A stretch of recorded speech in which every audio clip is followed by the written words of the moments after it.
Tippet Rise Art Center is a place where many arts thrive: poetry, music, architecture, sculpture, and they do so in a natural environment, one that embraces the wilderness and embraces the sky and embraces its local community. So we brought together, with Relevance of Place, artists and designers to help us think about that ambitious mission and what it might mean to carry it forward.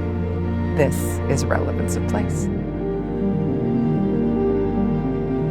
There's a lot of talk about how much place is referring to the physical properties of a space versus, or adjacent to that, how much place has to do with the people, with a social element of place.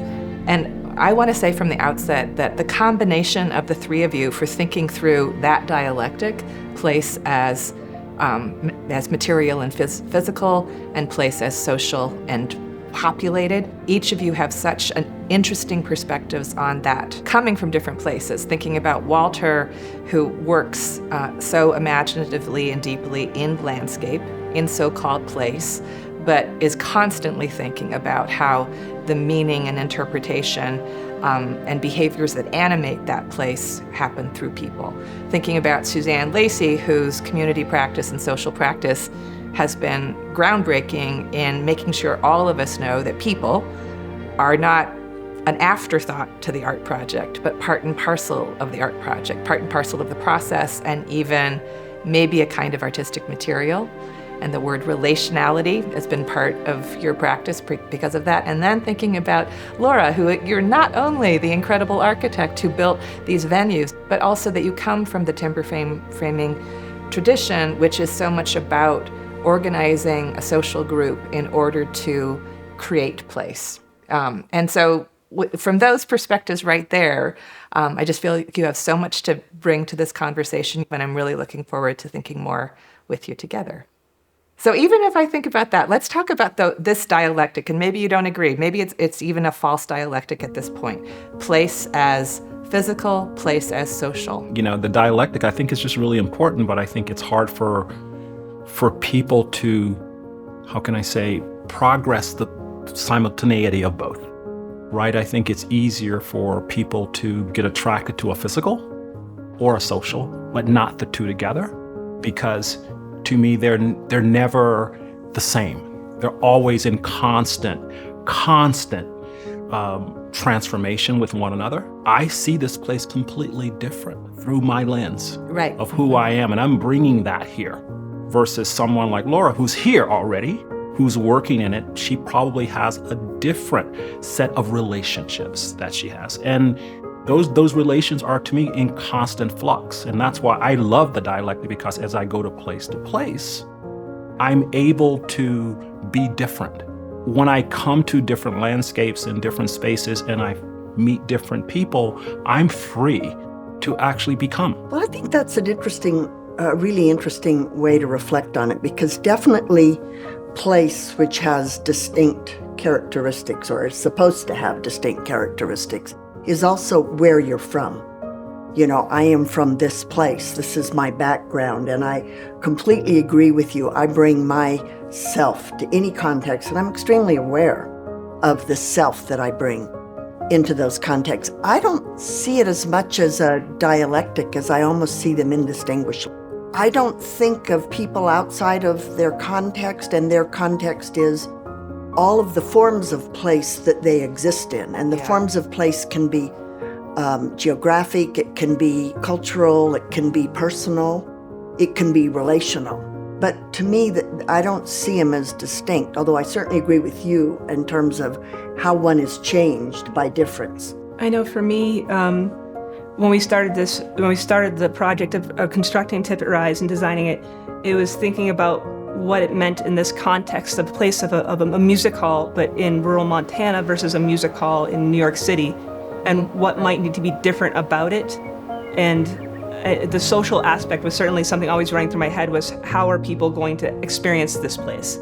So what kind of form can the place take to make it comfortable for people to have that different social experience? Using the term in this free way, I'm trying not to say it, but it becomes a thing. right? And if you go back to the Spanish origin, place, place and Place Mayor in Spain, it's the spot, right? And I think a lot of the times we think of place as the spot. Yeah, that's the thing. But I think it's taken on the social, the cultural, the ecological, all of these other things. And I think sometimes it gets in the way from seeing the thing. Well, interestingly too, now you're also sort of saying that actually, to some degree, the sort of layers and layers of social meanings might even obscure our ways of encountering the physicality of the place. Our ways so from that's seeing somebody it, yeah. who works on landscape is reminding us that actually that's something that we have to sort of break through sometimes. Art out here is very different than viewing it in a museum, in that because of the context. In a museum, you have everything, maybe all the other art around you that you're trying to not pay attention to at the same time. But here, you can't ignore the land. The art and the land are working together. And it feels like a slightly more spiritual, where you can kind of come inside yourself and think, and it makes you think. And you're not trying to block things out. You can easily block things out. I mean, you can't see a house or anything. Yeah, it's just a different. Yeah, it's a total different relationship. And I think if you took one of these pieces and you put them, if you put them next to the Hirshhorn in DC, it would be a completely different experience of the piece. But do you think that way of thinking is provoked by the space? Because to me, simply with or without art here, I would be much more reflective, much more internal. There's something about the environment and the scale, the perceptual depth, that I think really gives one a sense of reflection. So maybe in a sense, and I'd be curious what you thought about this, is the art enhanced?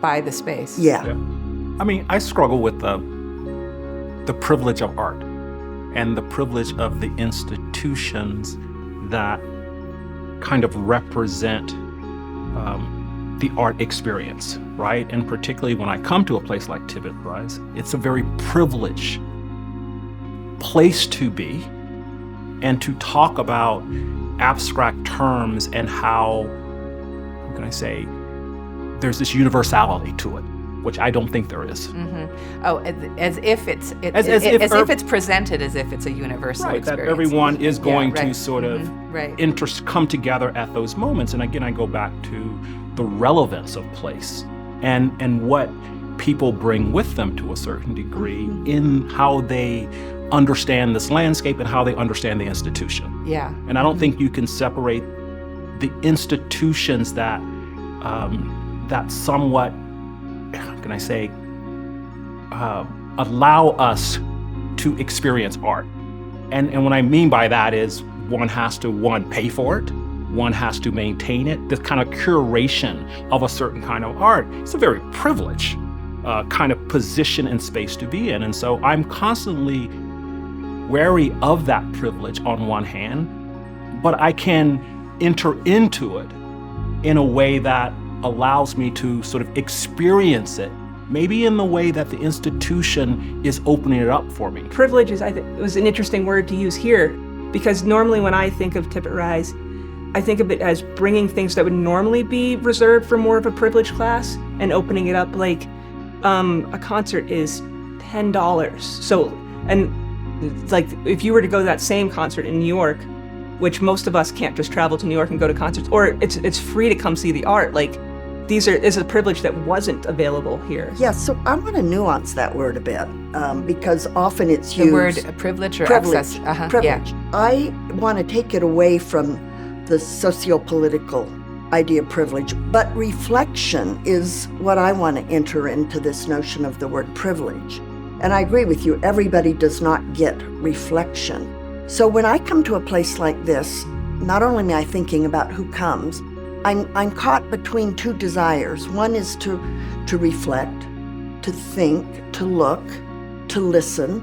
So the privilege, it is a privilege to reflect. It is a privilege to dream. And I think that is something that, having nothing to do with economics, this place, well, not having to do with economics, because this place some place would need to provide the money to get people here. That's the main thing, yeah. But it still is available once here to reflect.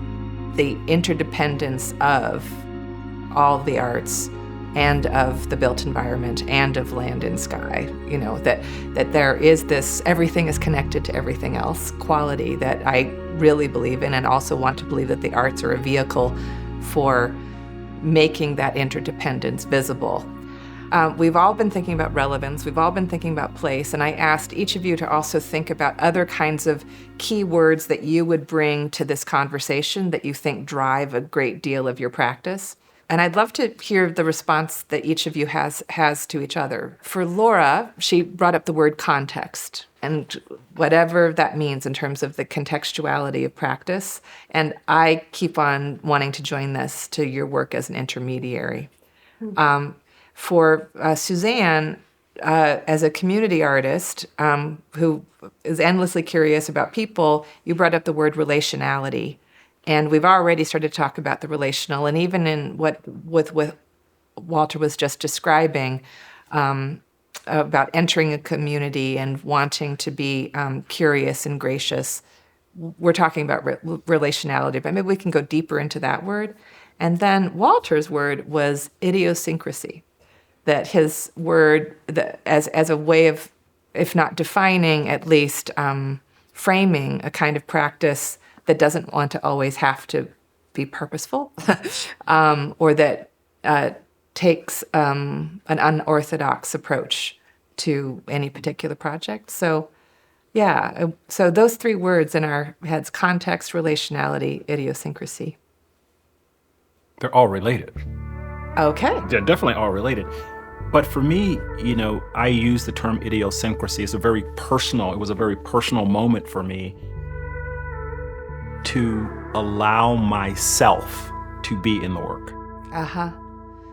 Right? And one of the first projects that I worked on or that I developed had to do with my Blackness, which was something that I had tried to figure out, well, what does that mean? And I just drew on my history more than anything, not on the representation per se, but I started drawing on where I'm from, which is the South, which is North Carolina, which raised by my grandmother, where mythologies existed for me as a kid. Death was something that was part of my upbringing from a very early age. I lost my mother when I was 8, my grandfather by the time, but death in the South is just one of those things. And I had put all of that in a box where, when I went to school and just never talked about it. And I just remember one of the first projects I started talking about was this idea of flash of the spirit and going to cemeteries and how in the South, when you die, you need a ride to heaven. And so people would leave things like airplanes, or they would turn back the poinsettias, and there would be this flash. And then slowly I began to kind of see this relationship in African cultural arts and seeing people like Robert Ferris Thompson and others write about these things that are actually innately part of me.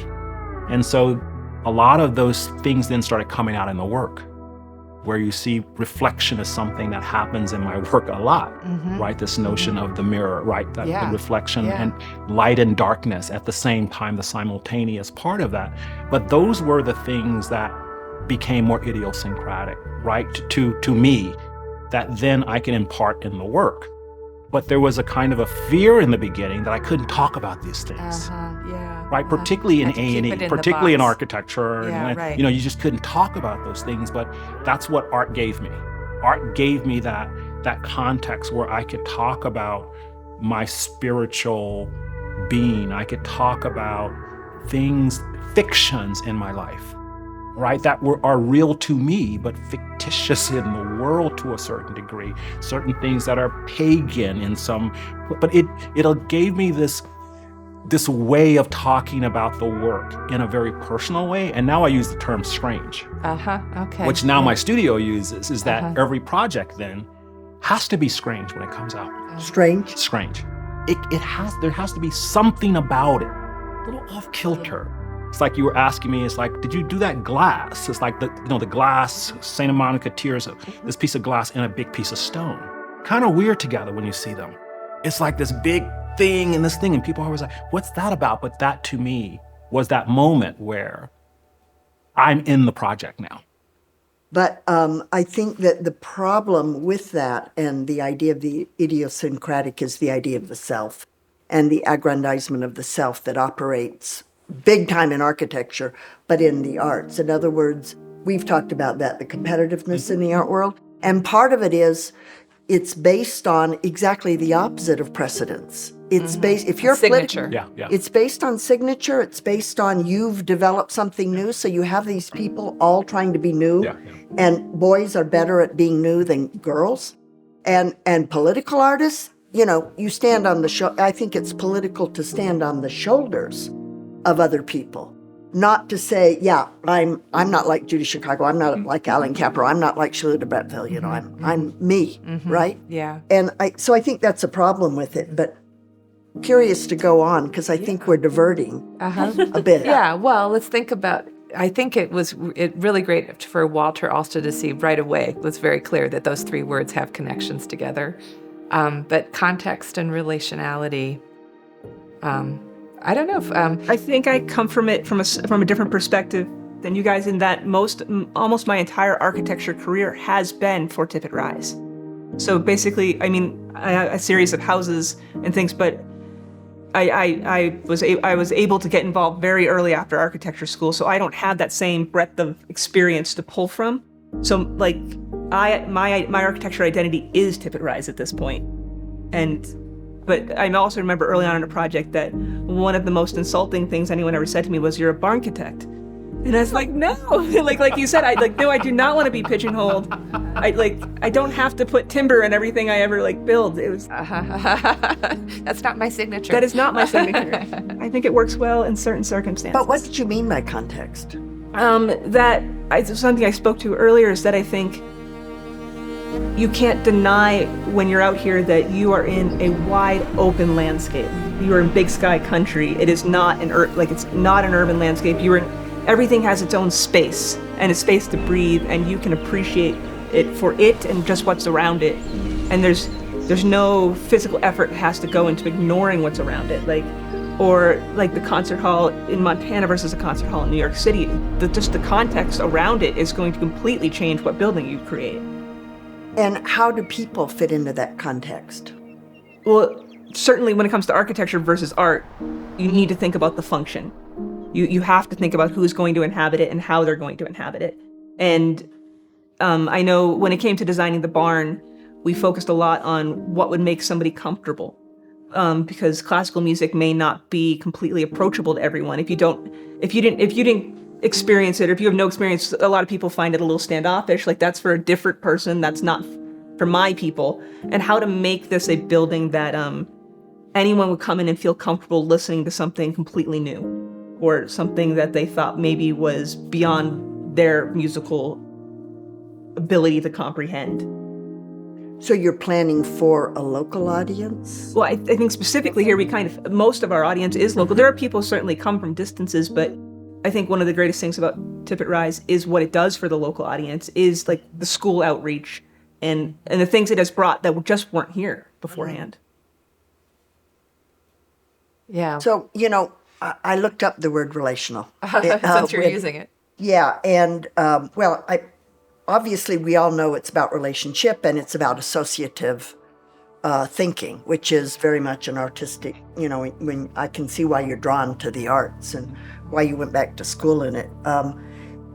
It's also about a schematic, and I tend to, schematize everything. I think about who inhabits the place, what are the power structures in the place, what are the physical structures. I just tend to think in terms of those sort of schemas. Social factors. Yeah, but there's also, well, not just social, but social physical, relationship. But maybe most of them are social. And then reading further, it's also about ontology. It's about the nature of being. And since I've been a kid, like probably all of us, I've been wondering, why am I here? When am I going to die? I was thinking about death at 10.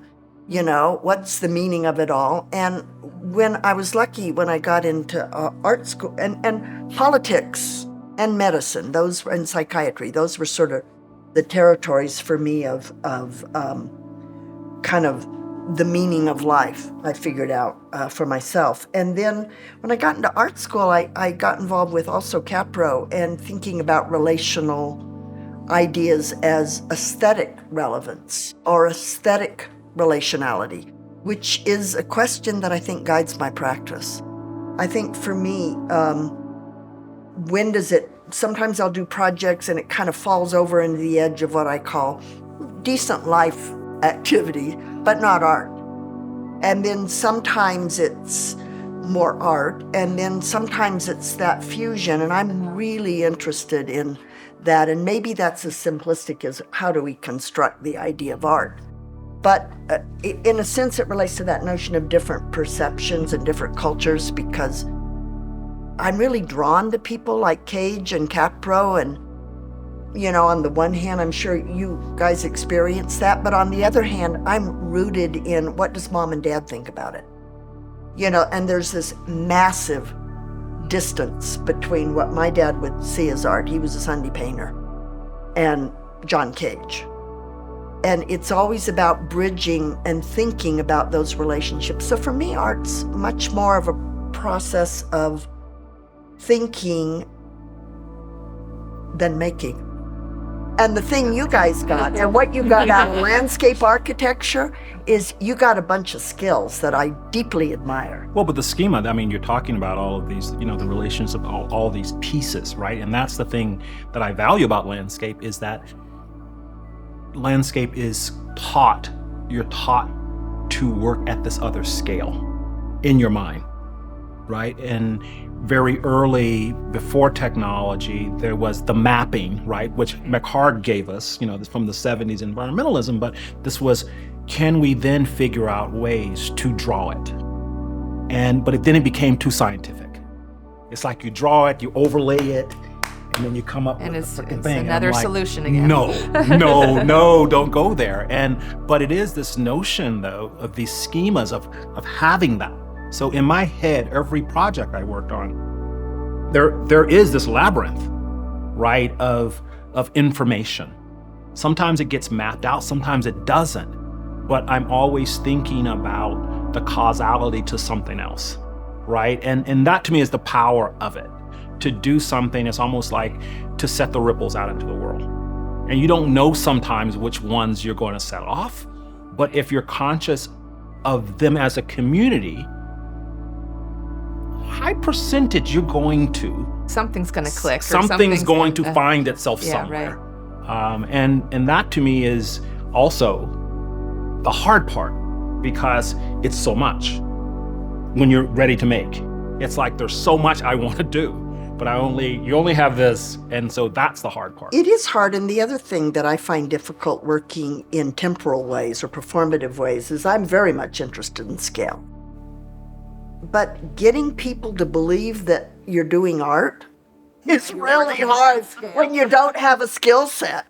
I do have a skill set. I'm good at video and I'm good at performance, but community organizing is a lot of what I do, and try to convince people that community organizing is an art form. This actually helps bring up something. I didn't want to be too reductive, but sometimes when I think about the broad field of something like social practice or community engaged design, or all of the different fields that I personally end up being asked to respond to in different ways, it sometimes seems to me that depending on the trajectory that you came from, you have different perceptions of what you've lost and what you need. and it's sort of interesting to me to speculate that we have two people who were trained in design, for whom, i.e. part of a practice where there was a great deal of focus on function and usefulness, and somebody else whose degrees were in art, where there is less of a focus on usefulness and more on concept and idea and speculation, and that you two want a little bit more of what the art brings, and Suzanne finds herself wanting some of the skills that you might have learned. So it is kind of interesting in this space where there's community engagement and creativity and speculation and utility and function, a social function that that you all find yourself sort of wanting something else, and at the same time, you seem to be able to finish each other's sentences. Well, this has been a really great, fruitful discussion, more than fruitful, really talk about speculative and freeform and generous to each other. So thank you so much for spending the time.